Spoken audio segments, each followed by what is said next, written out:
ఇప్పుడు మనం పొట్టి శ్రీరాములు నెల్లూరు జిల్లాలో ఉన్నాము. ఇక్కడ కొవ్వూరు నియోజకవర్గం నుంచి నల్లపురెడ్డి ప్రసన్న కుమార్ రెడ్డి గారు ఏడోసారి గెలుపొందడానికి ఆయన పోటీ చేస్తున్నారు. అయితే ఇప్పుడు ఇక్కడ ఈ నియోజకవర్గం చాలా ఆసక్తిగా మారిందని మనం చెప్పుకోవచ్చు. ఎందుకంటే ఎవరైతే పార్టీ నుంచి పార్టీ నిర్ణయాలను విభేదించి బయటకెళ్ళి టీడీపీలో జాయిన్ అయ్యి వాళ్ళ మిసెస్ వేమిరెడ్డి ప్రశాంత్ రెడ్డి ఇప్పుడు ప్రసన్న కుమార్ రెడ్డి మీద తను టీడీపీ అభ్యర్థిగా ఇక్కడ పోటీ చేస్తున్నారు.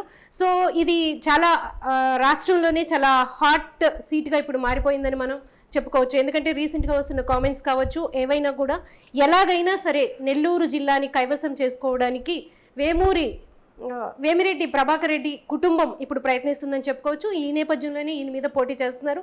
అసలు ఎలా జరుగుతుంది ఈ నియోజకవర్గంలో, కొవ్వూరు నియోజకవర్గంలో ప్రచారం కానీ గెలుపొందడానికి కానీ ప్రసన్న కుమార్ రెడ్డి ఏం చేస్తున్నారు అనేది ఇప్పుడు ఒకసారి మాట్లాడదాం. నమస్తే అండి. సరే, ఎలా జరుగుతుంది ప్రచారం? బాగా జరుగుతుందమ్మా. జగన్మోహన్ రెడ్డి గారు ముఖ్యమంత్రిగా ప్రమాణ స్వీకారం చేసిన తర్వాత మరుక్షణం నుండే నవరత్నాల పేరుతో సంక్షేమ పథకాలు ఇచ్చారు. ఆ సంక్షేమ పథకాలే మా గెలుపుకు శ్రీరామ రక్ష. అవే ప్రజల్లోకి తీసుకువెళ్తున్నాం. ప్రజలందరూ కూడా జగన్మోహన్ రెడ్డి గారిని ఆశీర్వదిస్తూ ఉన్నారు. ఇంకా ప్రచారం చాలా బాగా జరుగుతుంది. అన్ని వర్గాల వారు కూడా లబ్ధి పొందిన ప్రతి ఒక్కరూ మా ప్రచారంలో పాల్గొని మమ్మల్ని ఆశీర్వదిస్తారు. అంటే ఈ నియోజకవర్గాన్ని తీసుకుంటే చాలా టఫ్గా జరుగుతుంది. అంటే దీని మీద ఎక్కువ కూడా అందరూ కాన్సన్ట్రేట్ చేశారు. ఇప్పుడు ఎలా ఉండబోతుంది ఏంటి అనేది. ఎందుకంటే వేమిరెడ్డి ఏ కారణంతో అయితే విభేదించి ఇక్కడి నుంచి వెళ్ళిపోయారో అదే కారణం మీ చుట్టూ తిరుగుతుంది ఇప్పుడు. అంటే ఆవిడ వచ్చి ఇక్కడ పోటీ చేయటం కానీ ఇదంతా కూడా. సో టఫ్ ఫైట్, జాయినింగ్స్, ఇక్కడి నుంచి వెళ్ళిపోవడాలు ఇవన్నీ కూడా జరుగుతున్నాయి. మరి ఇదంతా ఎలా కోఆర్డినేట్ చేసుకుంటున్నారు? టఫ్ ఫైట్ ఏం లేదమ్మా. మన ప్రభుత్వం అధికారంలోకి వచ్చిన తర్వాత తెలుగుదేశం పార్టీలో నుండి మన పార్టీలో చేరారు వచ్చి. వాళ్ళు మాత్రమే ప్రభాకర్ రెడ్డికి అమ్ముడు పోతున్నారు. అసలైన వైఎస్ఆర్ కాంగ్రెస్ పార్టీ నాయకులు కానీ కార్యకర్తలు కానీ మా కుటుంబ అభిమానులు కానీ ఎవ్వరు కూడా డబ్బుకు ఆశపడి పోవడం లేదు. ఎవరైతే మధ్యలో వచ్చారో నా దగ్గర లబ్ధి పొంది నన్ను ఉపయోగించుకొని 5 సంవత్సరాలు డబ్బుకు అమ్ముడుపోయినారు. అంతకు తప్పి చికెనేం లేదు. టఫ్ ఫైట్ లేదు, ఏమీ లేదు. ప్రజల ఆశీర్వాదం నాకుంది, జగన్మోహన్ రెడ్డి గారికి ఉంది. సంక్షేమ పథకాలే మమ్మల్ని గెలిపిస్తాయి. జగన్మోహన్ రెడ్డి గారి బొమ్మతోనే మేము గెలుస్తాం.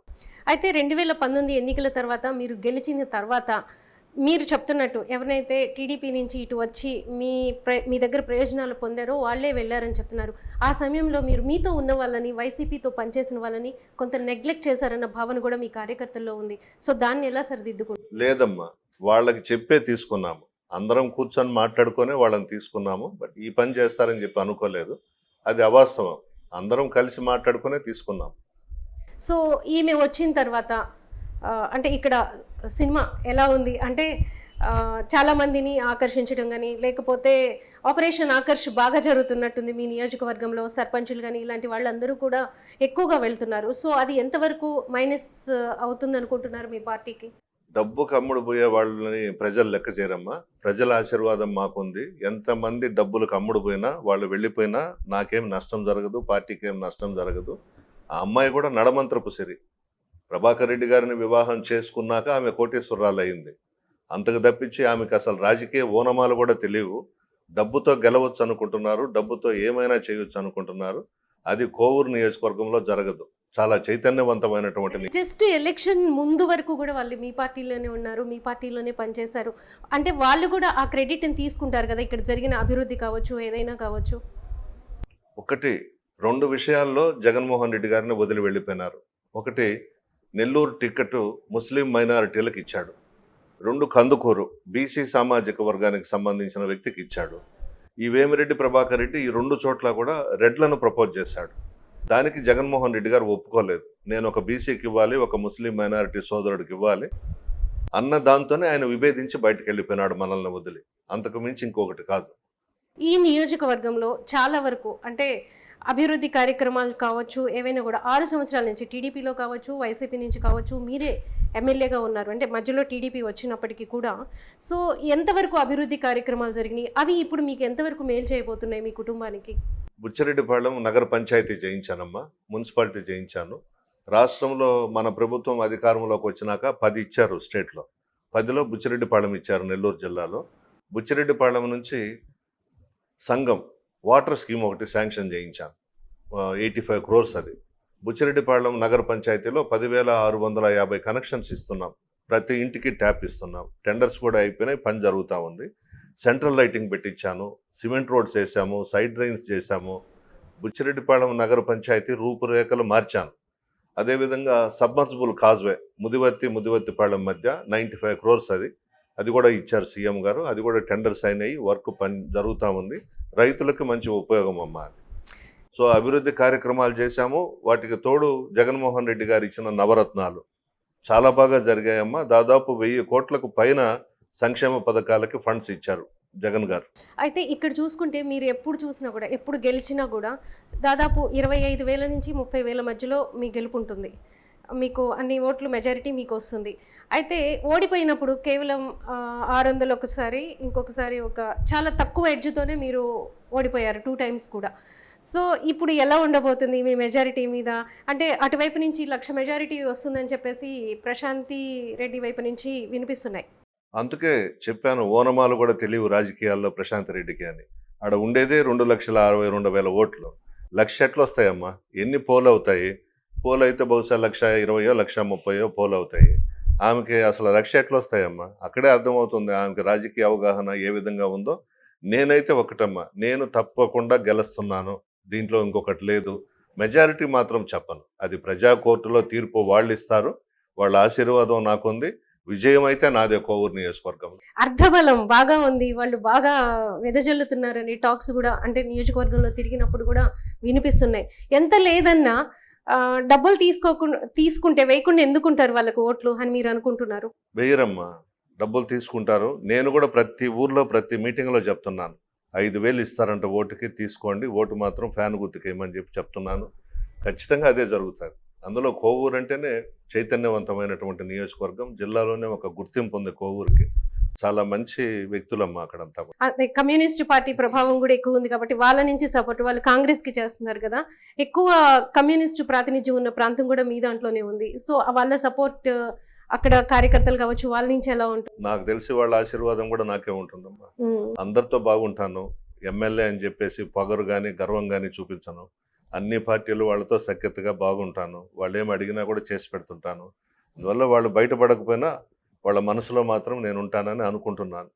ఇప్పుడు విమర్శలన్నీ కూడా మీ చుట్టూనే తిరుగుతున్నాయి. అంటే నేను చాలా ఇంటర్వ్యూస్లో కూడా చూశాను, ప్రశాంత్ రెడ్డికి మీ మీద పోటీ చేయటం ఇష్టం లేదని ఒక వీడియో కూడా ఒకటి అసలు ఆడియో కూడా లీక్ అయింది ఒకటి. సో వాళ్ళకి వైసీపీలోనే ఉండాలి అని ఉంది. బట్ ఈ నిర్ణయం వెనుక ఇప్పుడు మీకు ఎలాంటి ప్రభావం చూపిస్తుంది అనుకుంటారు? వాళ్ళు తీసుకున్న ఈ నిర్ణయం కావచ్చు ఏదైనా, అంటే ఆమెని వేరే చోట పోటీ చేయమన్నా కూడా మీ మీదకే రావాల్సి వచ్చింది. సో మీరు కూడా ఫ్యామిలీ రిలేషన్షిప్ ఉంది. సో ఎలా ఉంటుందంటారు ఈ రిలేషన్? మా బ్రదర్తో ఫోన్ చేసి మాట్లాడిందా, మా బ్రదర్ ఫోన్ అది ఆటోమేటిక్ రికార్డ్ అయిపోతుంది. సో అన్నీ చెప్పింది దాంట్లో. వాళ్ళ తెలుగుదేశం పార్టీకి సంబంధించిన వాళ్ళు కూడా ఓడిపోతారని చెప్పింది. రామనారాయణ రెడ్డి గారు ఓడిపోతారు, ఇవన్నీ చెప్పింది. చంద్రమోహన్ రెడ్డి గారి మీద అందరి మీద మాట్లాడింది. సర్వేపల్లి నుంచి పోటీ చేయమన్నారు, సర్వేపల్లి నుంచి పోటీ చేయమన్నారని ఇవన్నీ మాట్లాడింది. బట్ వాళ్ళు వెళ్ళుండకూడదు పార్టీ వదిలి. చాలా లబ్ధి పొందారమ్మా జగన్మోహన్ రెడ్డి గారి వల్ల. ఆ అమ్మాయిని కూడా టీటీడీ బోర్డు మెంబర్గా వేశారు. అదేవిధంగా ఢిల్లీలో 4 రాష్ట్రాలకు సంబంధించి టీటీడీ బోర్డు చైర్మన్గా కూడా వేశారు. వాళ్ళు వెళ్ళుండకూడదు, తప్పు చేశారు. ఆమె మీద చాలా విమర్శలు చేస్తున్నారు. ఒక మహిళని అలాంటి విమర్శలు చేయకుండా పరిస్థితి, యాజ్ ఎ బ్రదర్గా కావచ్చు, ఫ్యామిలీ మెంబర్గా కావచ్చు, అఫ్ కోర్స్ ఇప్పుడు మీకు అపోజిట్ అయ్యి ఉండొచ్చు, మీరేమంటారు వాళ్ళని? నేనైతే ఆమెని వ్యక్తిగతంగా నేనేం మాట్లాడడం లేదమ్మా. ఆమె సంగతి అందరికీ తెలుసు, జిల్లా అంతా తెలుసు. వేమిరెడ్డి ప్రభాకర్ రెడ్డి గారి సంగతి కూడా తెలుసు, నెల్లూరు జిల్లా అంతా తెలుసు. చెన్నైలో అడిగినా చెప్తారు వాళ్ళిద్దరి గురించి.